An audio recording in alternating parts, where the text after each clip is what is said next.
अस्सलाम वालेकुम स्टूडेंट्स। आप लोग जैसे कि हम लोग the prologue to the Canterbury tales पढ़ रहे हैं, जिसमें हम लोग जेफरी चौसर के प्रेजेंट किए गए मुख्तलिफ जो कैरेक्टर्स हैं जो उसने अपनी बुक में इस जो प्रोलॉग है उसमें मुख्तलिफ कैरेक्टर्स जो है वो प्रेजेंट किए हैं, उसके बारे में हम लोग पढ़ रहे हैं। प्रीवियस लेक्चर्स में आप लोगों ने बहुत से कैरेक्टर्स जो हैं जिसमें आपके पास नाइट था, स्क्वायर था, ये बहुत सारे कैरेक्टर इस तरह के आप लोग पढ़ चुके हैं। इस वजह से आप इसके आर्ट ऑफ कैरेक्टराइजेशन के जो इसका जो आर्ट है इसके हवाले से बहुत अच्छी तरह वाकिफ़ है। आज जो कैरेक्टर हम लोगों ने पढ़ना है वो है हमारा प्राइरस है। आपको पता है कि जब चौसर अपना कोई कैरेक्टर प्रेजेंट करता है तो एक्चुअली वो एक कैरेक्टर नहीं बल्कि एक पूरी सोसाइटी, एक पूरी ट्रेडिशन, एक पूरा जो एस्पेक्ट है उस वक्त का उसको प्रेजेंट कर रहा होता है। वो एक कैरेक्टर जो होता है वो रिप्रेजेंट कर रहा होता है अपनी पूरी एक क्लास को, और अपने कैरेक्टर्स के ज़रिए जो चौसर है उसकी क्वालिटी ये है कि जब वो किसी चीज़ पे तनकीद करता है या किसी चीज़ के बारे में बताना चाहता है तो वो हार्श वर्ड्स यूज़ नहीं करता, बल्कि वो बड़े आयरॉनिकल वे में जो है वो उन कैरेक्टर्स के ज़रिए उस क्लास की जो शॉर्ट कमिंग्स हैं यानी कि जो खामियां हैं उनको प्रेजेंट करने की कोशिश करता है। और दूसरी सबसे बड़ी अहम बात कि चौसर ने ये जो प्रोलॉग कंपोज की है, जो कैंटरबरी टेल्स है, ये एक्चुअली उस वक्त की जो 14th सेंचुरी थी उस वक्त के एज अ मिरर के तौर पर उसने इसको प्रेजेंट किया। मिरर अक्कासी करते हैं तमाम एजेस, जो उस वक्त की सोशल लाइफ थी, उस वक्त की रिलीजियस लाइफ थी, उस वक्त की जो पॉलिटिकल लाइफ थी, उसके जो शॉर्ट कमिंग्स थे, उसके जो फ्लॉज थे और उसमें जो अच्छाइयाँ थी, वो तमाम के तमाम उसने अपने कैरेक्टर्स के ज़रिए पेश करने की कोशिश की है। जो सबसे अहम इम्पोर्टेंट जो 14वीं सदी की जो क्लास थी वो जो सबसे इम्पोर्टेंट थी वो उस वक्त की रिलीजियस क्लास थी। आज जैसे हमारे यहाँ पर पॉलिटिकल क्लास को सबसे इम्पोर्टेंट क्लास समझा जाता है किसी भी सोसाइटी की, और वो रिप्रेजेंट कर रही होती है अपने पूरे माशरे को, तो उस वक्त जो 14वीं सदी थी उस वक्त जो रिलीजियस क्लास थी उसको ही सबसे ज़्यादा इम्पोर्टेंट समझा जाता था, और वो ही तमाम बड़े फैसले जो सोसाइटी के थे, उस माशरे के, इंग्लैंड के थे, वो लेते थे। और इन यहाँ पर जब वो बात करता है अपने कैरेक्टर्स की बात करता है, जब उन कैरेक्टर्स को रिप्रेजेंट करता है, ख़ास तौर पे जो कैरेक्टर्स आप लोगों ने प्रीवियस अपने लेक्चर्स में पढ़े हैं, जिसमें आपने मंक को पढ़ा है, फ्रायर को पढ़ा है और क्लर्क को पढ़ा है, ये सारे कैरेक्टर्स जो हैं वो उस वक्त की रिलीजियस जो क्लास है उसके एस्पेक्ट्स को, उसके फ्लॉज को, उसके शॉर्ट कमिंग्स को शो करता है। लेकिन फिर वही वाली बात है कि वो जो जेफरी चौसर है वो हार्श वर्डिंग के ज़रिए शॉर्ट कमिंग्स को नहीं बताता है, वो हार्श नहीं होता है बल्कि बड़े पोलाइट वे में, बड़े आयरॉनिकल। आयरनी क्या होता है? आयरनी ये होता है कि आप जो बात कह रहे हो, जो बात आप सरफेस लेवल पर कह रहे हो, आप उसको मीन नहीं कर रहे, एक्चुअली आपका कहने का मतलब नहीं है।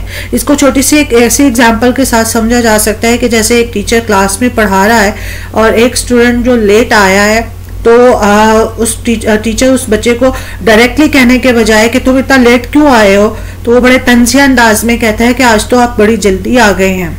तो वो कह रहा है आज तो आप बहुत जल्दी आ गए हैं, लेकिन उसके जो इनर मीनिंग्स है यानी कि उसको बताना, उसका मैसेज कन्वे करने का ये है कि वो उसको ये बताना चाह रहा है कि वो उसके लेट आने पर नाराज है। तो इसी तरह इसी वे से बड़े पोलाइट वे में, आयरॉनिकल वे में जो है वो जो चौसर है वो अपने किरदार जो है वो पेश करता है बड़े पोलाइट और स्ट्रेट फॉरवर्ड वे में, लेकिन वो एक्चुअली बताना चाह रहा होता है कि ये जो चीज़ें हैं, ये जो शॉर्ट कमिंग्स हैं इन कैरेक्टर में पाई जाती हैं। जो प्राइरस नन आज का हमारा जो कैरेक्टर है नन, जो अगर हम क्रिश्चियन सोसाइटी में देखें तो नन एक ऐसी खातून होती हैं जो बहुत ज़्यादा पोलाइट, बहुत ज़्यादा सिंपल, बहुत ज़्यादा मॉडस्ट होती हैं, जिन्होंने अपनी पूरी ज़िंदगी जो होती है वो अपने मज़हब के लिए जो है वो वक़्फ़ कर दी जाती है। दुनिया की जो रौनकें हैं या दुनियादारी है उससे उसका कोई ताल्लुक़ नहीं होता। वो अपने आप को सिर्फ और सिर्फ रिलीजियस पर्पस के लिए क्या कर देती है, अपने डिवोशन सारी उसके लिए रख देती है। ये होता है प्राइरस का एक टिपिकल जो कह सकते हैं करेक्टर होता है, एक टिपिकल करेक्टर है। लेकिन वो यहाँ पर ये प्राइरस जो टिपिकल करेक्टर है उस वे में जैसे उसको पेश नहीं कर रहा है, बल्कि वो बता रहा है कि एक प्राइरस जिसको बहुत ज़्यादा एक मॉडस्ट होना चाहिए, मजहबी होना चाहिए, बहुत ज़्यादा सिंपल होना चाहिए। लेकिन जो 14वीं सदी की प्राइरस थी, जो 14वीं सदी की नन थी, वो ऐसी नहीं थी। जो उस वक्त के जो इस करेक्टर के जरिए वो वहाँ की जो मजहबी क्लास थी, जो रिलीजियस सेक्टर था, उसमें फैली हुई करप्शन को, वहाँ पर फैली हुई जो कह सकते हैं दिखावे को, जो है वो इस प्राइरस के करेक्टर के जरिए शो कर रहे हैं। जब हम लोग आपको जो बुक्स है इसके लिए prologue to the Canterbury tales वो रिकमेंड पहले ही कर दी गई हैं। It is better for you to have books with you. अगर आपके पास बुक्स नहीं होंगी लेक्चर लेते हुए तो आपके लिए इन लेक्चर्स को समझना मुश्किल हो जाएगा। तो जब आप ये लेक्चर लें तो अपनी बुक्स अपने पास रखें, और जो करेक्टर है हमारा, जो ये 4 करेक्टर है जो हमारा कैंटरबरी टेल का द प्राइरस, उसको जो है वो खोल लें। और इसकी 118 लाइन जो है 118 लाइन जो है यहाँ से इसका करेक्टर शुरू हो रहा है और हम लोग शुरू कर रहे हैं। आपको पता है कि चौसर ने जो जिसको हम लोग कह सकते हैं the father of English literature, यानी कि फादर क्या कहते हैं, बानी, जो इंग्लिश लिटरेचर में इनकलाबात लेकर आया इंग्लिश लिटरेचर को, जिसने पीक पॉइंट पर पहुंचाया, वो चौसर था। और जो इंग्लिश आज के दौर में हम लोग यूज़ कर रहे हैं वो इंग्लिश और जो चौसर ने इंट्रोड्यूस करवाई थी उसमें बहुत ज़्यादा फ़र्क है। तो हम लोग शुरू करते हैं।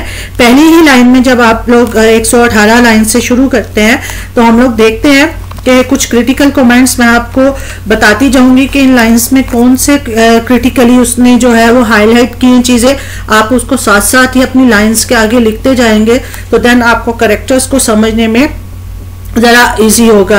ये स्लाइड पे भी आप लोग उसके जो पिन पॉइंट्स हैं वो आप लोग देख सकते हैं, लेकिन अगर आप टेक्स्ट देखेंगे तो आपको ज़्यादा चीज़ें क्लियर होंगी। 118 लाइन में शुरू होता है, there was also a nun a prioress. उन लोगों में, वो जो लोग जा रहे थे जियारत के लिए, उनमें एक नन भी थी, प्राइरस भी थी। That of her smiling was full simple and call. जो उसका चेहरे पर था वो मुस्कुराहट थी और वो बहुत ज़्यादा शर्मीली यहाँ पर फ्लर्टियस जो कॉल वर्ड है is not a positive word. ये एक पॉजिटिव वर्ड नहीं है, बल्कि क्या होता है, फ्लर्ट जो ख़वातीन होती हैं जो फ्लर्टियस नेचर की होती हैं उनके लिए ये वर्ड यूज होता है। तो यहाँ पर एक्चुअल में ये डायरेक्टली ये जो लाइन है वो सटायर तंज किया गया है उस वक्त की नन पर। हर ग्रेटेस्ट ऑथ, उसकी जो सबसे बड़ी जो कसम जो थी, जो उसने वादा लिया था, was by a Saint Lloyd, कि वो एक मजहबी किरदार अदा करती रहेगी। And she was clept madam Eglantine. तो ये जरा आप 120 लाइन और 121 लाइन में आयरनिकल सिचुएशन देखेंगे कि सबसे बड़ी जो कसम उसने खाई थी वो ये खाई थी कि वो अपने मजहब के साथ जो है वो वफादार रहेगी। लेकिन उसका नाम क्या था? उसका नाम था मैडम एग्लेंटाइन। एग्लेंटाइन क्या होता है? एग्लेंटाइन का मतलब है वाइल्ड रोज, यानी कि जंगली फूल। सॉरी, यानी कि कसम क्या है कि वो मजहब की ताबिया रहेगी।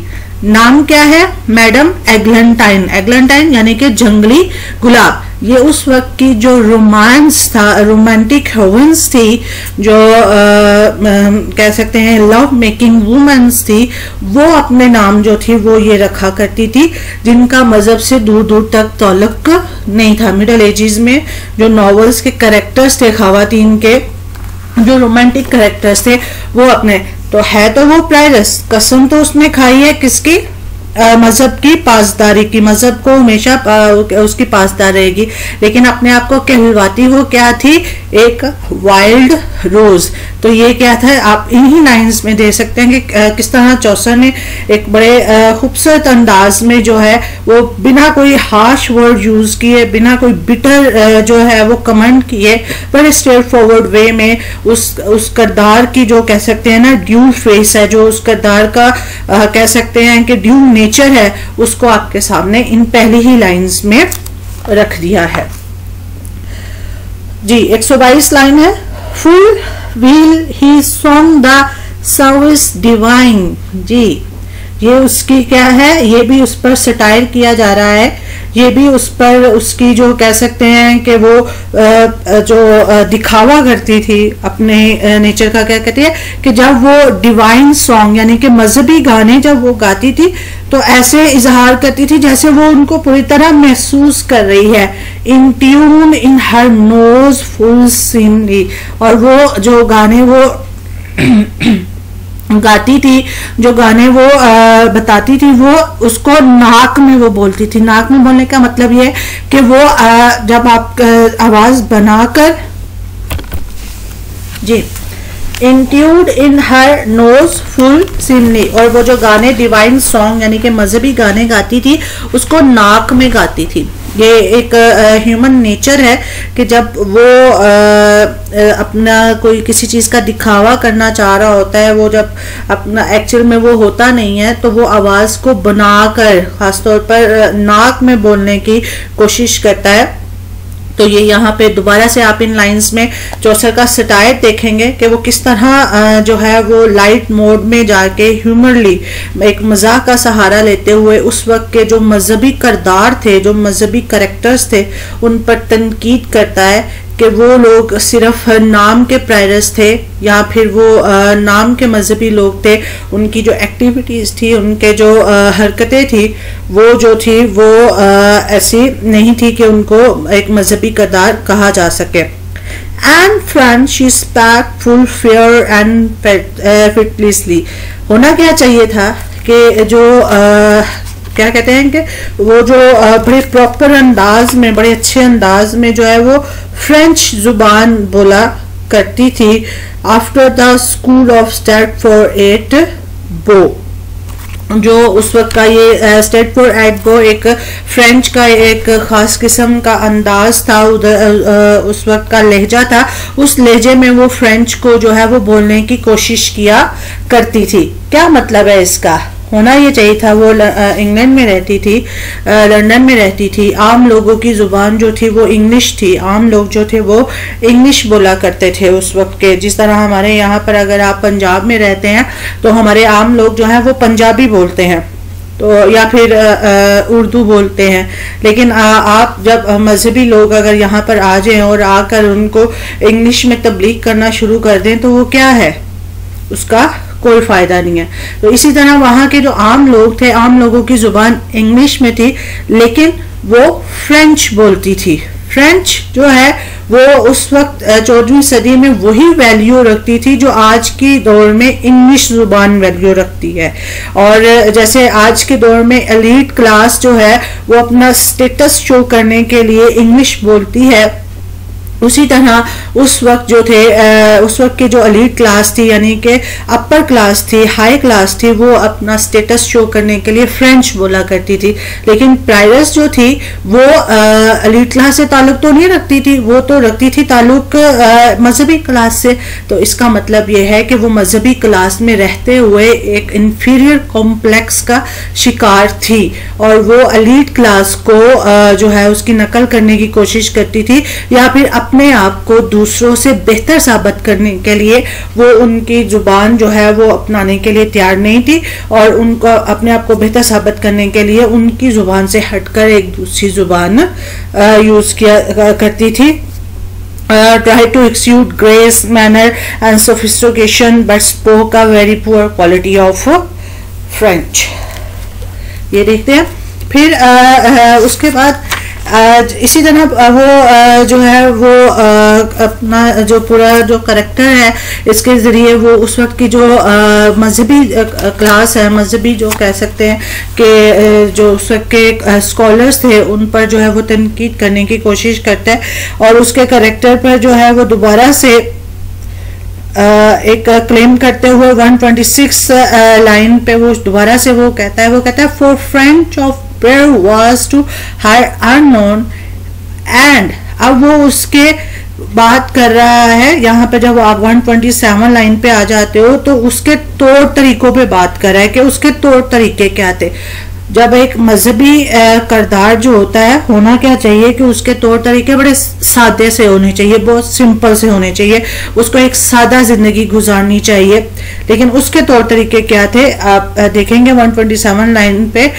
At meat while yacht she was ill, she let no morsel from her lips fall। कहते हैं जब वो खाना खाने के जो उसके आदाब थे, जब वो खाना खाती थी वो खाना इस कदर नफासत से खाती थी कि वो एक जर्रे को भी अपने होंठों पे लगा नहीं रहना चाहती थी। No wet her fingers in her sauce deep, और ना ही वो अपनी उंगलियों को शोरबे में डुबोती थी। While not she care a morsel and will keep that no drop ni fill upon her breast। वो इस अंदाज में, अच्छे अंदाज में और इतनी जो है वो ट्रेंड अंदाज में खाने को अपने होंठों तक लेकर जाती थी कि वो एक जर्रे को भी अपने लिबास पर गिरने की इजाजत नहीं देती थी। In courtesy was set full muchel her lest her over lip wipe so she clean. क्या करती थी कि वो अपने खाने के अंदाज में इतनी कर्टसी शो करती थी, इतनी आजिज़ी शो करती थी। ये दोबारा से देखिए, ये उसकी वैनिटी है, उसकी प्रिटेंशन है कि ये कर्टसी, ये ग्रेस, ये मैनर्स उसको जो है मजहब की तबलीग के लिए इस्तेमाल करने चाहिए थे। ये सब कुछ उसको मजहब के जो है लोगों में आगाही पैदा करने के लिए दिखाना चाहिए था ये सब कुछ। लेकिन ये सब कुछ वो अपने अंदाज में शो करने की कोशिश कर रही है, यानी कि वो अपने आप को एक जो है एलीट क्लास में रखना जो है वो ज्यादा प्रेफर कर रही है बजाय इसके कि वो अपने आप को एक मजहबी जो है जो क्लास में रखे। तो वो क्या करती थी, खाने पे हर खाने के लुकमे के लेने के बाद her over lipped wipe so she clean. तो क्या करती थी, अपने हर लुकमे के बाद वो अपने होंठों को बड़ी नफासत के साथ जो है वो साफ किया करती थी, बड़े जो है अच्छे अंदाज में उसको खाने के अंदाज को जो है वो पेश करती थी। ये काम नहीं था प्रायरस का, नन का काम ये नहीं था कि वो खाने के अंदाज बताए या वो इस तरह जो अपनी कंसंट्रेशन है वो अपने मैनर्स पे शो करे। उसका अंदाज ये था कि उसकी जो खाना पीने का जो उसका अंदाज है वो नहायत ही सादा होता और उसका जो तौर तरीके हैं वो भी नहायत ही सादा होते। जब हम ये तौर तरीके पढ़ते हैं तो हमारे जहन में एक नन, एक ऐसी जो है वो खातून का जो है अक्स नहीं आता कि जिसने अपनी पूरी जिंदगी जो है वो मजहब के लिए जो है वो वक्फ कर दी हो, बल्कि हमारे जहन में एक ऐसी औरत का आता है जिसको मुआशरे में जी। उसके बाद जब हम लोग जाते हैं 144 लाइन में तो दोबारा से हम जो चौसर का वो टिपिकल सटायर है, आयरॉनिकल सटायर है, वो हमें देखने को मिलता है। वो कहते हैं she was so charitable and so piteous, के वो इतनी रहम दिल और इतनी वो थी वो कह सकते हैं खुदा तर्स थी। She would weep if that she saw a mouse. क्या थी वो, इतनी खुदा तरस और इतनी रहम दिल थी कि वो रो पड़ती थी जब वो एक चूहे को देखती कॉट इन अ ट्रैप, कि उसे जो है वो पकड़ लिया गया है, इफ इट वर डेड और ब्लीड, या फिर वो चूहा मर गया है या उसका खून निकल रहा है और उसको किसी ट्रैप में पकड़ लिया गया है, तो वो इतनी खुदा तरस थी, वो इतनी रहम दिल थी कि वो रोना शुरू कर देती थी। क्या हुआ, यही बात है कि उस वक्त ये 14वीं सदी वो सदी थी जहाँ पर जो है मुख्तलिफ वबाएं फैली हुई थी। ब्लैक डेथ के बारे में भी ये सदी जानी जाती है। तो मुख्तलिफ वबाओं से लोग मर रहे थे। तो ये खुदा तरसी उसकी लोगों के मरने पर नहीं बता रहा है चौसर, ये खुदा रहमदिली उसके लोगों के मरने पर नहीं आ रही है। उसकी खुदा तरसी किस पर आ रही है कि वो जब किसी चूहे को जो है वो मरते हुए देखती थी या उसको खून निकलता हुआ देखती थी तो वो जो है वो रोना शुरू कर देती थी। तो यानी कि ये दोबारा से उसकी प्रिटेंशियस जो नेचर है वो उसको शो कर रही है कि हमारे यहाँ आज के दौर में भी हम लोग देख लें कि इतने हकूक जो है जितने हकूक हम लोगों ने जानवरों के लिए रख दिए हैं, अगर हम इंसानों के लिए रख देते तो ज़्यादा बेहतर था। तो वहीं पे वही वाली बात है कि उस जो प्रायरस था, जो मजहबी था, वो इंसानों के लिए इतनी खुदा तरसी रखती तो ये ज़्यादा बेहतर था कि वो चूहे पर इस तरह अफसुदा ना होती। और फिर आप अगली ही लाइंस पर देखते हैं 146 लाइन पे है, of smell hounds had she that she feed. उसके साथ जो थे जी क्या रखे हुए थे, उसने शिकारी कुत्ते रखे हुए थे। आप ये बात देख लीजिए कि ये दोबारा से बड़े एक ह्यूमर मजाक के अंदाज में जो है वो चौसर ने एक सटायर का एक जो है वो टॉन्ट किया है उसके कि एक मजहबी खातून का शिकारी कुत्तों के साथ क्या काम है। तो वो क्या रखा था कि उसने अपने साथ ऑन हंटिंग डॉग्स, शिकारी कुत्ते रखे हुए थे, विद रोस्टेड फ्लैश, जिन्हें रोस्ट किया हुआ गोश्त खिलाती थी, और मिल्क एंड वेस्टर्न ब्रीड, और इस तरह के खाने जो थे, उम्दा खाने जो थे वो उसको खिलाए जाते थे। क्या होता था कि उसने जो शिकारी कुत्ते जो थे वो अपने रखे हुए थे, और उस ज़माने में जिसमें लोगों को खाने पीने की शदीद कमी थी, जो इंसान जो थे वो भूख से मर रहे थे। इंग्लैंड जो है वो इतना इस्टेब्लिश नहीं था जितना वो आज है। वहाँ पर लोग का गुजर बसर इतना आसानी से नहीं हो रहा था। उस ज़माने में लोगों को मदद करने के बजाय, लोगों को देने के बजाय वो क्या कर रही थी, वो उसने अपने शिकारी कुत्ते रखे हुए थे, और उन शिकारी कुत्तों के साथ जो है वो उनको वो रोस्टेड जो है रोस्ट किया हुआ गोश्त और दूध और इस तरह के जो है बेहतरीन खाने जो थी वो प्रोवाइड करती थी। जी लाइन नंबर आगे है हमारे 148, but so wept she if none of hem were dead और if man smote it with a yards more. और अगर उनमें से कोई शिकारी कुत्ता जो है वो मर जाता या फिर कोई इंसान उसको उस कुत्ते को अपनी छड़ी से मारता तो वो रोना शुरू कर देती थी। यानी कि वो इन बातों पर तो रो सकती थी कि उसका चूहा कोई मर गया या किसी इंसान ने जो है वो उसके कुत्ते को अपनी छड़ी से मार दिया, लेकिन वहाँ पर जो इंसानियत मर रही थी, वहाँ पर जो इंसानियत सरवाइव कर रही थी 14वीं सदी पर, वहाँ पर उसका कोई जिक्र चौसर ने नहीं किया कि वहाँ पर भी उसका। तो इसका मतलब है कि अगर चौसर ने उसका जिक्र नहीं किया, क्योंकि चौसर एक रियलिस्टिक पोइट था, यानी कि जो चीज़ें होती थी उनको वो एज इट इज़ बयान कर दिया करता था। तो अगर चौसर ने ये बयान नहीं किया तो इसका मतलब है प्रायरस का वो इंसानियत के जो काम थे उनसे उसका कोई ताल्लुक नहीं था। लिहाजा ये एक टिपिकल एग्जाम्पल है, एक स्ट्रेट फॉरवर्ड एग्जाम्पल है उस वक्त की करप्शन जो थी रिलीजियस क्लास में फैली हुई। 14वीं सदी की जो रिलीजियस क्लास करप्ट हो चुकी थी, उस वक्त की एक एग्जाम्पल, टिपिकल एग्जाम्पल हमारे सामने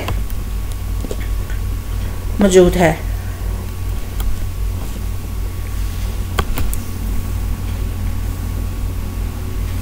जी आपको पता है, जब आपने प्रीवियस लेक्चर भी पढ़े थे तो आपको पता है कि जो चौसर है उसका आर्ट ऑफ कैरेक्टराइजेशन का एक ऐसा अंदाज है कि वो पहले किरदारों के जो ट्रेड्स होते हैं, हैबिट्स होती है, उनको बयान करता है, और फिर जो लास्ट वाला उसका फेज होता है, जो लास्ट वाला कैरेक्टर का हिस्सा होता है, उसमें वो उसकी जो अपीयरेंस होती है, उसकी ज़ाहरी शक्ल सूरत होती है, उसको बयान करता है।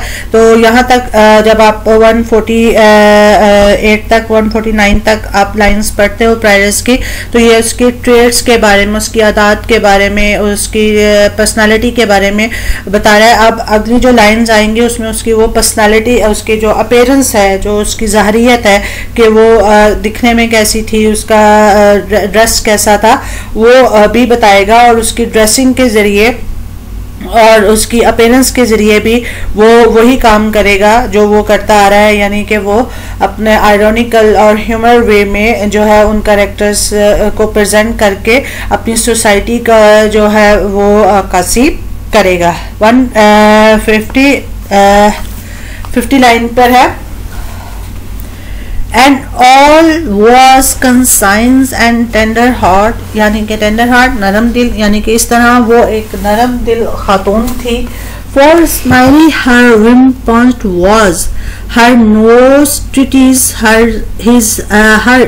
आइन ग्रेस एज ग्लास। जी, यानी कि ग्रे एज ग्लास, जिस तरह शीशा होता है उस तरह की उसकी आंखें थी। ये एक लिटरेचर में आपने देखा होगा कि सिंबलिज्म के ज़रिए चीज़ों को रिप्रेजेंट किया जाता है। सिंबलिज्म क्या होता है? सिंबलिज्म एक लिटरेरी टर्म है जिसमें मुख्तलिफ ऑब्जेक्ट्स के ज़रिए, यानी कि मुख्तलिफ चीज़ों के ज़रिए कुछ आइडियाज़ को represent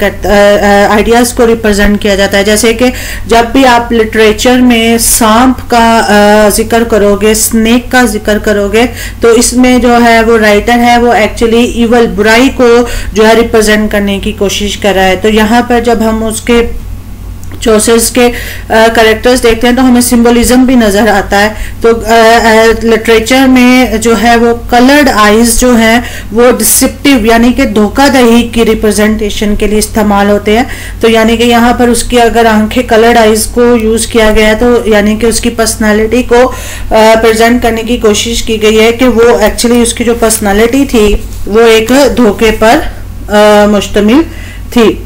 Her mouth full small and there to soft and red, छोटा सा उसका मुंह था और सॉफ्ट, नरम और लाल रंग का था। But skillfully she had a fair forehead, लेकिन उसका जो माथा था वो बहुत ज़्यादा चौड़ा था। It was almost a span brute I throw, कहता है कि मुझे लगता है, जहाँ तक मुझे अंदाज़ा है कि एक चौड़े बर्तन की तरह उसका जो माथा था वो मौजूद था।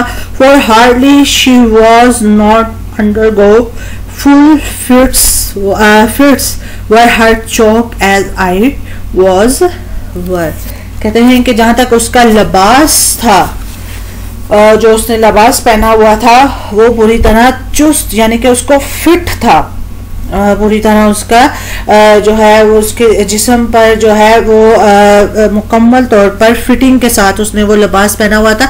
तो यानी कि ये एक ऐसा लिबास था जिसका ताल्लुक एक मजहबी खातून के साथ नहीं हो सकता। एक फिटिंग लिबास का ताल्लुक जो है वहाँ पे जो खातून हुआ करती थी प्रायरस, उनके लिए एक खुला सा चोगा होता था जो वो पहना करती थी। लेकिन जो हमारी प्रायरस है, ये जो हम लोग पढ़ रहे हैं, उसका जो लिबास था वो फुल फिटेड, उसका जो है वो एक कह सकते हैं कि एक फैंसी ड्रेस उसने पहना हुआ था जिसका ताल्लुक एक मजहबी खातून के साथ नहीं होना चाहिए। और उसके साथ जो आपको पता है कि उसने तमाम हथियारों के बारे में भी बताया है कि जो उसके करेक्टर जो प्रायरस है, इसका जो था हथियार जो वो अपने साथ लेकर चलती है 158 लाइन पे है। Of small coral about her arm she bore, और एक छोटा सा चाकू जो था वो अपने साथ वो लेकर चलती थी। A pairs of beads gauded all with green. जी, जो उसने छोटा सा चाकू भी पकड़ा हुआ था वो भी कोई सादा सा नहीं था, बल्कि उस पर भी सब्ज रंग के मोती जड़े हुए थे। And there on hang a brooch of gold full shine, यानी और उसके साथ ही उसके जो हथियार है उसके साथ एक ब्रोच था, एक आप कह सकते हो कि एक तरह का बक्कल था जो लगा हुआ था और वो पूरी तरह सोने का था और वो चमक रहा था। on which there was first word crowned and after amor vincit omnia। Ji, अमोर विंसिट ओमानिया French language का एक फ्रेज है जिसका मतलब है लव कन्वर ऑल, यानी कि मोहब्बत फातिहा है सबकी। तो मोहब्बत, रोमांस, मोती, ये जो है लिबास, इनका ताल्लुक मजहब से कहाँ है? कहीं भी नहीं है। तो यानी कि एक जो थे उस वक्त के जो नन थे, हालांकि अगर हम क्रिश्चियनिटी में देखें तो नन को किसी भी किस्म की शोख रंग पहनने की या किसी भी किस्म की ज्वेलरी पहनने की इजाज़त नहीं थी, लेकिन उसने एक ज्वेलरी, एक ब्राउच अपने साथ रखा हुआ था गोल्ड का, और उस पर उसने जो बड़ा एक कैसे कंट्रोवर्शियल सी फ्रेज लिखी थी कि मोहब्बत जो है वो फातिहा है सबकी, एक बड़ा रोमांटिक सा फ्रेज लिखा हुआ था। तो यानी कि वो खातून जो अपनी सारी जिंदगी मजहब के लिए वक्फ कर देती है, और वो खातून जो जिसका जो है जिसको शादी तक करने की इजाजत नहीं होती है, वो खातून जिसको दुनियादारी के किसी भी मामलात से कोई लेना देना नहीं होता, वो खातून जब इस तरह के जो है वो फ्रेजेस यूज करती है या इस तरह के मैनर्स यूज करती है, तो वो हमें पता चलता है कि उस वक्त की 14वीं सदी की लंदन की जो मजहबी सोसाइटी थी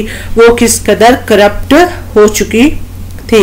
आई होप के इस करेक्टर्स के जरिए, जो प्राइरस का करेक्टर था ये एक टाइप करेक्टर था। दो तरह से चौसर अपने करेक्टर्स को प्रेजेंट करता है, टिपिकल वे में और इंडिविजुअल वे में। जो प्राइरस का करेक्टर है उसने वो टिपिकल वे में प्रेजेंट किया है, टाइप करेक्टर है यानी कि टिपिकल वे में, यानी कि ये हमारे सामने है तो एक ही किरदार, हमारे सामने करेक्टर एक ही है, लेकिन ये करेक्टर एक्चुअली रिप्रेजेंट कर रहा है अपने पीछे अपनी पूरी क्लास को, अपनी पूरी सोसाइटी को। तो प्राइरस के जरिए हम लोगों को बहुत क्लियरली पता चलता है कि 14वीं सदी का जो चर्च था वो किस कदर करप्ट हो चुका था। प्राइरस का करेक्टर कंप्लीट हो गया। इंशाल्लाह नेक्स्ट लेक्चर में हम नेक्स्ट करेक्टर्स के साथ जो है वो आपसे मुलाकात होगी। तब तक के लिए अल्लाह हाफिज।